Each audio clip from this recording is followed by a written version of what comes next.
Olá, meus amigos e amigas, sejam todos muito bem-vindos a mais Fragmentos. Eu me chamo Pedro Gonçalves e este é um espaço que eu criei aqui na internet para poder falar um pouquinho sobre literatura. E hoje, no vídeo número 7, eu vou trazer uma das leituras que mais me impactou no ano passado, que é O Olho Mais Azul, de Toni Morrison. Pode ser que, pelo tempo que já faz que eu li esse livro, eu dei uma revisada nele para fazer essa resenha, algumas coisas não se encaixem tão bem, mas eu não podia deixar de falar sobre esse livro e que ainda é muito vivo na minha memória, por todos os debates que suscita, as informações que traz, o peso narrativo e o drama que está nesse livro aqui tá numa escala tão grande que eu confesso que é uma das poucas leituras que já de cara lhe impacta, lhe tira do eixo e deixa você pensativo por vários dias. Sei que existem muitas interpretações acerca desse livro, e existem muitas resenhas aqui também nessa plataforma.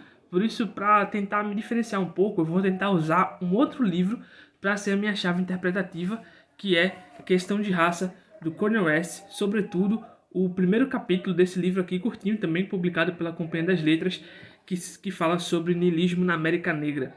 E tentar explicar um pouquinho sobre esse conceito, não de forma muito aprofundada, porque isso até requeria um estudo e um vídeo só para isso. Se vocês quiserem, vocês podem deixar aqui no comentário desse vídeo que querem, poxa Pedro, traz a resenha não só de questão de raça, mas também um aprofundamento acerca desse capítulo que fala do conceito de niilismo na América Negra, que tem uma diferença entre o niilismo clássico que a gente aborda, certo? Então vamos começar. Primeiro falar um pouco da minha experiência, né, na leitura desse livro. O Olho Mais Azul, ele vem nessa edição da Companhia das Letras, que está fazendo toda uma repaginação da obra da Toni Morrison. Já começou há um tempinho, todos estão vindo nesse esquema assim, dessa capa cinza com um objeto mais escuro e a jacket em cores, né, que vem com o nome da autora e o nome do livro. Esse livro aqui especificamente é traduzido por, deixa eu só para não falar o nome da pessoa errada, Manuel Paulo Ferreira. Está na quarta reimpressão, ou seja, é um livro que tem uma bela vendagem, né? Eu li, como eu disse, esse livro no começo do ano passado, porque eu tinha feito aquele esquema de 12 livros para ler em 2022, e entre esses livros eu coloquei O Olho Mais Azul, e fiz um sorteiozinho lá, porque eu não estava querendo ler com uma posição fixa, e quando eu comecei a ler esse livro, foi de imediato, assim, o primeiro capítulo é um pouquinho difícil de lidar, porque ele já começa no fechamento da ação, e depois a gente vai tentar descobrir ao longo do livro como foi que a situação chegou até aquele ponto de convergência no início do livro. Mas depois disso, depois que essa parte é apresentada, a gente vai começar a ver como foi que esses mecanismos foram sendo ajustados para chegar àquela cena inicial. Você vai mergulhando num assunto muito complicado e muito, eu vou dizer, sensível de ser debatido. Não é fácil para mim estar fazendo uma resenha sobre um tema tão crítico, justamente por não ter, primeiro, a vivência do racismo americano, não ser um negro, por exemplo, que também está nesse meio. Então, tudo isso que a Morrison expõe para mim, como leitor, por mais que eu consiga ler, entender e interpretar, ainda não digamos, seria muito mais profundo se eu vivesse isso. E como eu não vivo, essa profundidade que eu poderia alcançar, ela fica um pouco limitada, mas no geral, eu creio que boa parte dos temas que está sendo discutido é fácil de compreender independentemente da raça do leitor. Então a experiência foi uma experiência, como eu disse, boa, foi muito profunda também, e me deixou pensando vários dias, vários meses. E depois que eu terminei esse livro, eu emendei a leitura do Questão de Raça, do Cornel West, e se aquilo já tinha sido impactante, com esse aqui ficou ainda mais claro, ficou mais pesado, principalmente se colocar em perspectiva o conceito de niilismo na América Negra. Vamos lá. A abordagem, eu queria começar a falar a resenha desse livro, falando sobre justamente essa abordagem narrativa da Morrison, né? Embora a Pécola seja a personagem principal, digamos assim, a Pécola Breedlove seja a personagem principal, ela não é a narradora. E não existe um narrador onisciente, um narrador que está fora assim, observando estrutura que a Toni Morrison construiu de longe. Na verdade, a narradora é uma das personagens, que se chama Claudia McTeer, e ela, junto com sua família, vai observar a família da Pécula. Ela tem a mesma idade da protagonista do livro, e por ter a mesma idade, ela vai conseguir passar pra gente a ingenuidade da Pécula, que é a personagem central. Porém, ao contrário daquilo que eu imaginava antes de começar o livro, você vai ver não só um esclarecimento da vida da Pécula, mas também de sua família, o plano de fundo racial em que esses negros estão se encontrando, dentro do núcleo em que brancos não são, digamos assim, são coadjuvantes nesse cenário, em todos os sentidos, seja na questão narrativa, até mesmo nas coisas que eles vão mexer para que a história siga andando. O principal foco da Toni Morrison, nesse caso, é observar todos os estragos que o racismo é capaz de oferecer para os diversos membros de uma sociedade negra americana nos seus mais diversos contextos e cenas. Então, assim, embora o foco principal esteja, como o próprio livro diz, né, e vai acabar sendo aquela cartaz final, né, a busca pelo olho mais azul, que tem todo a ver com uma questão de estética, de noções de padrões de beleza.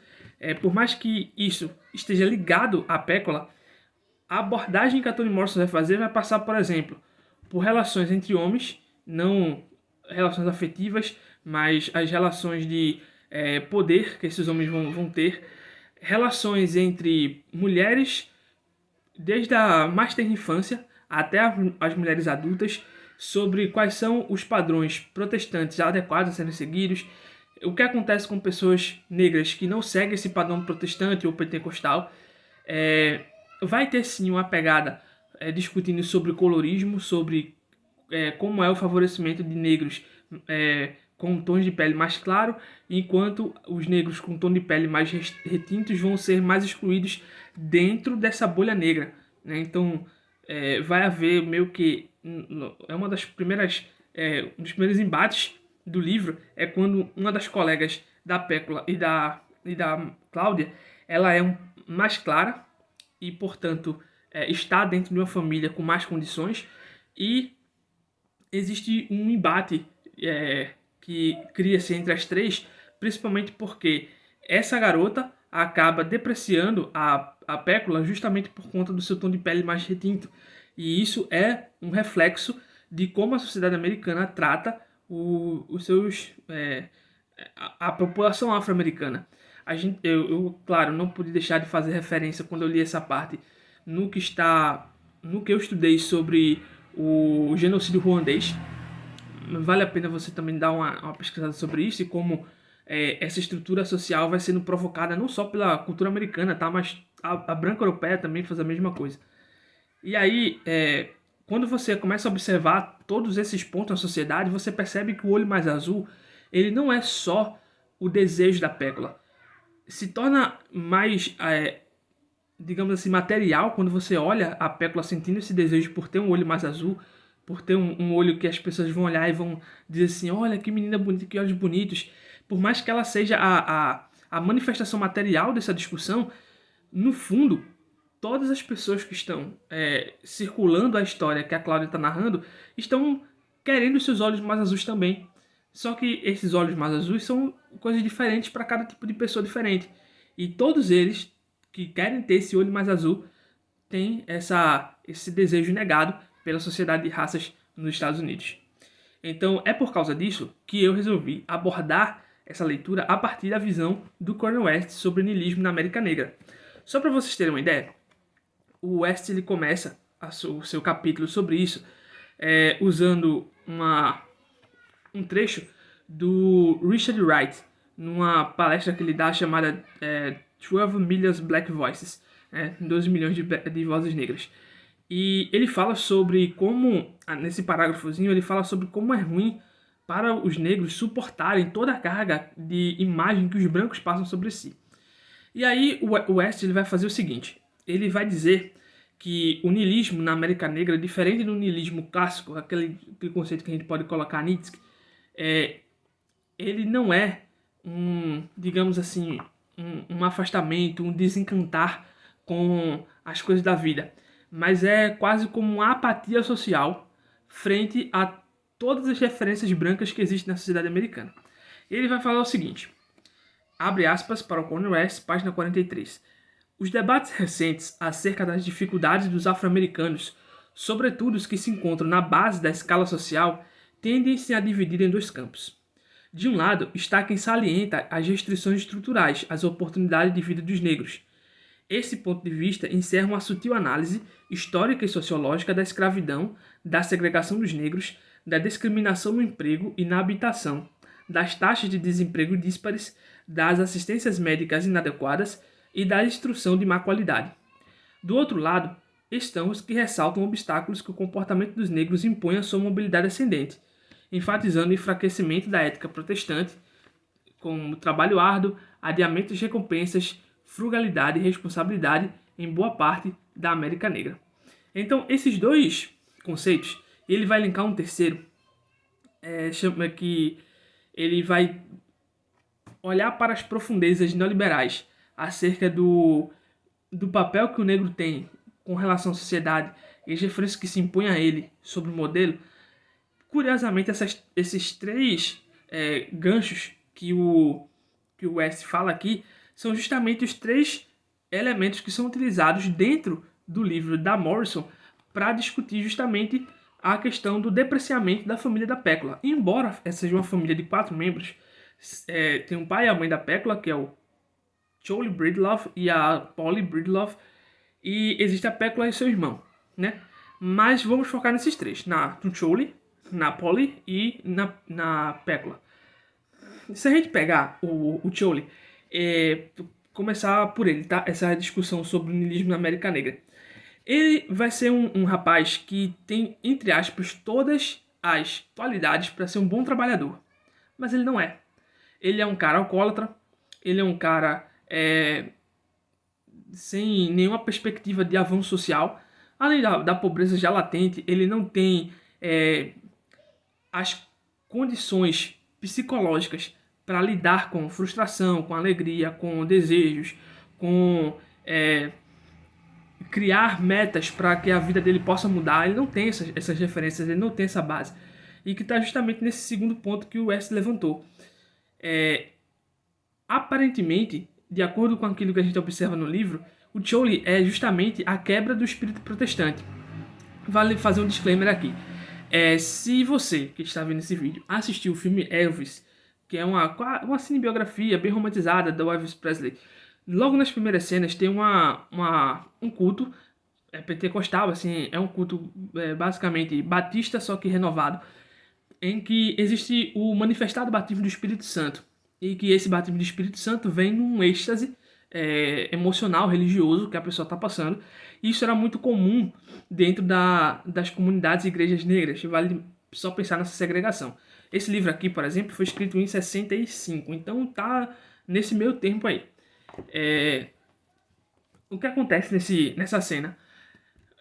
Essa cena revela o Elvis como sendo esse elemento branco que vai se apropriar desse encantamento religioso, que vai ser transformado, ou melhor, vai ser apropriado por ele na forma do gênero rock, que ele vai abalar as estruturas americanas, a estrutura branca americana.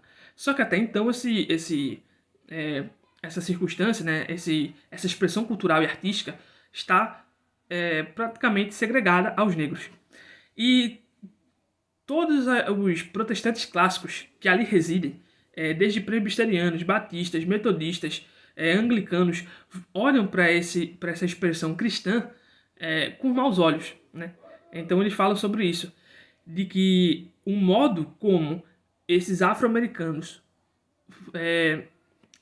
interagem com o religioso é mais ou menos a justificativa que a sociedade branca americana dá para que essas pessoas não tenham valores como trabalho, sejam pessoas preguiçosas, pessoas que bebem cerveja, se drogam, enfim, fazem com que a América não alcance mais os níveis de progresso que antes conseguia. E o Charlie, ele vai ser justamente esse elemento de discussão sobre Será que realmente o, é esse aspecto do negro ser uma pessoa é, exclusivamente para servir, que não tem autonomia, que se droga, que não tem condições de colocar comida no lar, é, ele faz isso porque ele é assim ou porque existe todo um panorama que o leva a fazer isso?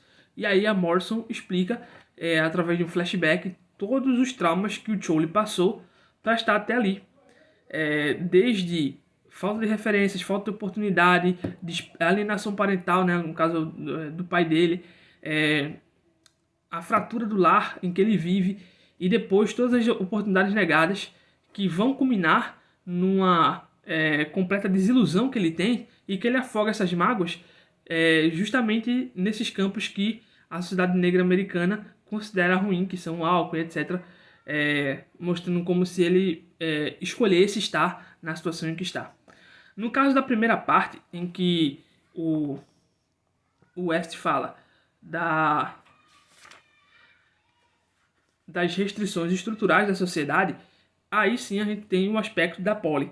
A Polly também vai aparecer como uma personagem que tem condições de progredir na vida, ela é talentosa, ela tem um cuidado muito bom com seus modos, ela é limpa, ela é uma cozeira de mão cheia, só que ela não tem aquilo que é preciso para mudar de vida, que é a cor da pele.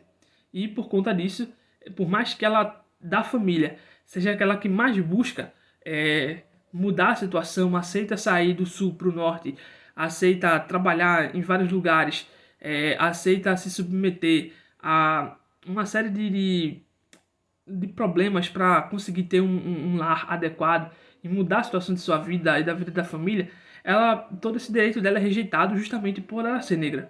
Então você tem também essa promessa do sonho americano de que se você trabalha com méritos você consegue subir de nível socialmente, e também não é alcançado por meio da Polly. E a partir daí, ela também passa a viver todo um problema relacionado à sua satisfação sexual, à sua satisfação de aparência. Ela para de cuidar da casa, de cuidar dos filhos, de se apresentar socialmente. Então, todas essas coisas são negadas justamente por conta dessa imobilidade social. O sonho americano só vale para brancos, para classe média, que trabalhando em alguns empregos que são restritos a eles, eles conseguem, mesmo com pouco esforço, chegar aos níveis sociais que se pretende ou que se vende dentro dos Estados Unidos da América. Não é o que acontece com essas pessoas, com essas populações negras. E por fim, essas duas alavancas sociais que são apresentadas pelo West vão estragar todo o futuro da Pécula, principalmente no que tange à autoimagem que os negros têm. E um dos aspectos que esse niilismo americano, né, esse niilismo na América Negra tem, é justamente esse mecanismo que o West apresenta, é justamente o que dá base para a autodepreciação do negro, enquanto sujeito que não se vê com potencialidades, sujeito que não se vê com beleza, sujeito que olha para o mundo ao redor e não consegue se espelhar nele, não consegue observar nesse mundo algo que lhe remeta, que lhe dê impulso, que lhe traga autoestima. E esse é um dos pontos que o West fala. Ele diz assim, citando justamente o livro, ele diz aqui, ó, no parágrafo: uma importante estratégia empregada hoje em dia para manter distante a ameaça niilista é o ataque direto contra o sentimento de inutilidade e autodesprezo na América Negra. Aqui ele está falando justamente de como poder evitar sobre essa questão. Aí, mais no fundo do parágrafo, ele diz: essas crenças e imagens atacam incessantemente a inteligência, o talento, a beleza e o caráter dos negros de várias maneiras, algumas sutis e outras nem tanto. O romance O Olho Mais Azul de Toni Morrison, por exemplo, revela o efeito devastador dos difusos ideais europeus de beleza sobre a autoimagem das jovens negras. Isso não vale só para a Pécula. Até as próprias meninas que são colegas da Cláudia e a própria Cláudia tentam se parecer o máximo possível com as garotas brancas que elas olham no cinema, das bonecas que elas observam em vitrines. Então, por mais que a Pécula seja, como eu disse no começo, o manifestar mais material possível, né? Do desejo de se parecer com o branco, por mais que ela tenha esse desejo mais na sua superfície do ser, as outras meninas que estão, meninas, mulheres e homens que estão passando nesse livro, também têm seus olhos mais azuis, só que um pouco mais escondidos, mais sutis. Mas eles têm esse desejo de querer se parecer branco, de querer sentir bonito. E o que é bonito? É ser bonito de acordo com o padrão europeu de beleza. E ele segue. A revelação de Morrison do grau elevado em que esses ideais brancos prejudicam a autoimagem do negro é um primeiro passo em direção à rejeição desses ideais e à superação da autoaversão niilista que eles causam nos negros. Então, esse parágrafo me faz perceber uma coisa que foi muito interessante, que é o livro da Morrison não é um livro para fazer você sentir pena ou você, o leitor, sentir na pele a dor de ser um negro, mas é um manifesto para, entendendo que esses padrões são estabelecidos historicamente para os negros, começar-se a criar dentro dessa comunidade um mecanismo de se libertar desses padrões estéticos, que mais tarde, né, se a gente for colocar em perspectiva não só cultural como literária, você vai ver vários personagens negros alçando esse comportamento e criando movimentos, no caso do Pantera Negra, os Black Powers, criando vários segmentos de enaltecer a autoimagem negra. Isso me faz lembrar, uma vez um colega meu chamado Vitor, ele me mandou um vídeo lá no Twitter da recepção de alguns negros ao filme do Pantera Negra. E por mais que a gente saiba que a Marvel está querendo lucrar em cima dessas lutas, principalmente essas lutas identitárias, não é de se menosprezar o efeito que causa ver essa população negra americana se sentindo orgulhosa de ver pela primeira vez no cinema que foi um espaço dominado por personagens principais brancos em lugares de grandeza e os personagens principais negros em situações de humilhação, de dor, de sofrimento.